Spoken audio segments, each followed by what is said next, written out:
Ada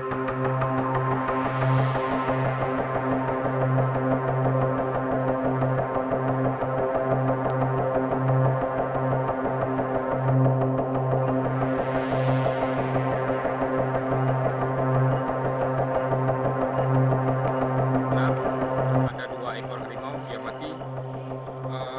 Kemudian tadi sekitar jam 11 malam kita melaksanakan juga patroli, ngecek lagi, menyisir. Ditemukan lagi 1 ekor lagi harimau yang mati. Jadi kami masih di TKP untuk mengamankan keaslian dari TKP tersebut.